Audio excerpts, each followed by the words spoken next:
তো তোমরা তো আমার আগের ভিডিও অবধি দেখেছো, লাস্ট হচ্ছে মার্কেটিং আমার বিয়ের। তো এবার হচ্ছে শুরু হচ্ছে মানে বিয়ের আগের দিন, এটা যেদিন আর কি আমার আইবুড়ো ভাত হয়েছিল আমার বাড়িতে, সেদিনকেই সকালবেলা বসে আমরা সব তথ্যগুলো সাজিয়েছি, কারণ কেনাকাটা করতে তো একটু দেরি হয়ে গেছে, তাই জন্য তথ্যগুলো সাজাতেও দেরি হয়ে গেছে।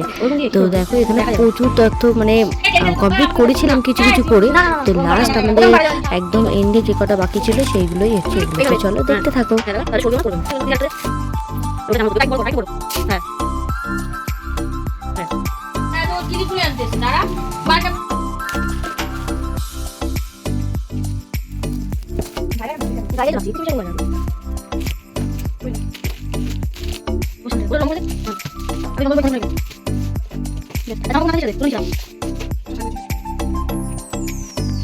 এটা হচ্ছে তোমার বিয়ের আগের দিন, আইবুড়ো ভাতের দিনই আর কি।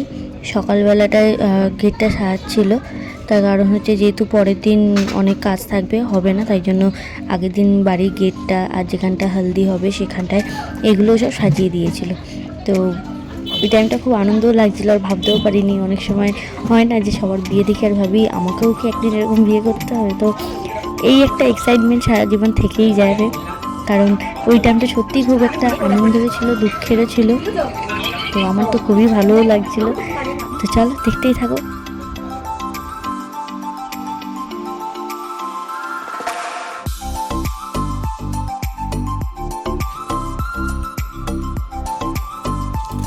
আর এটা হচ্ছে যেখানটা আমার হলদি হবে সেখানটা, মানে হচ্ছে আমাদের যে ফ্ল্যাটটা আছে সেকেন্ড ফ্লোরে, ঠিক আমাদের ফ্ল্যাটের উল্টো দিকে একটা ফ্ল্যাট আছে, যে ফ্ল্যাটটা এখনও তখন রেডি হয়নি, তাই সেখানটাতেই আমার হলদির অনুষ্ঠানটা আর কি হয়েছে।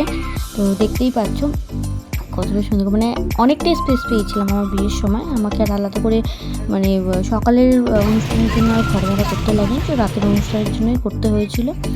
আর তারপরে এই যে আমি, দিদি, আমার একটা কাকি চলে গেছিলাম হচ্ছে আমাকে শাখা বরণের জন্য নিয়ে গেছিলো। তো দেখতেই পাচ্ছ এই টাইমটা আমার দিদি খুব ইমোশন হয়ে পড়েছিল, মানে সে ভাবতে পারিনি তার বোনের বিয়ে, এরকম আর কি একটা ব্যাপার। তা আমার একটু অন্যরকম ফিল হচ্ছিলো, তার বেশ ভালোও লাগছিলো। তো চল দেখতে থাকো। আর এটা হচ্ছে সন্ধ্যেবেলা মেহেন্দির টাইমটায় আমারই এক বান্ধবী এসেছিলো মেহেন্দি পড়াতে। এখানে দেখতেই পাচ্ছ পুচকে পাচকা, তারপরে আমার দিদি, একটা কাকিমা, আমি তো আছি, ছেড়েই দাও। তো আমরা অনেকেই মেহেন্দি পড়েছিলাম আর কি। মেহেন্দির অনুষ্ঠান আর কি ছোটোখাটো করে আমি বাড়িতে করেছিলাম। তো তারপরে আমার ফটোশ্যুটও করা হয়েছিল, সেটাও তোমরা দেখতে পাবে। তো এটাই, আর কিছুই না, জাস্ট নিজের স্পেশাল দিনটাকে আমি এইভাবে মেমোরেবল করে রাখতে চাই, তাই জন্য ভিডিওগুলো করা। তো এই টাইমটা খুব আনন্দের ছিল, আবার খুব খারাপও লাগছিলো। এখানে অনেকেই আছে যারা খুব আমার কাছের মানুষ, দেখতেই পাচ্ছ। তো এই টাইমটা খুবই আনন্দ ছিলাম, খুবই। যাই হোক, পরে আবার মনটা একটু খারাপও হয়ে গেছিলো, আমি ভিডিওগুলো করছিলাম। তারপরে আবার এখান থেকে আবার যাবে হচ্ছে ওই যে বলে না কি না, জলের নেমন্তন্ন বা কিছু, সেটারই এখানে প্রিপারেশান চলছে। মোটামুটি যারা বিয়েবাড়ি মানে বিয়েতে আর কি থাকে সারাদিন, তারা মোটামুটি জানে নিয়ম ফিয়ম, আলাদা করে বলার কিছুই নেই। তো চলো তোমরা দেখতে থাকো। আর এই হচ্ছে আমি, দেখতেই পাচ্ছ মেহেন্দি পড়ছি, মানে হাত পাত তো পুরো ব্যথা হয়ে যাচ্ছিলো, এমনই অবস্থা, কিন্তু খুব ভালোও লাগছিলো। আমার বিয়ে বলে কথা।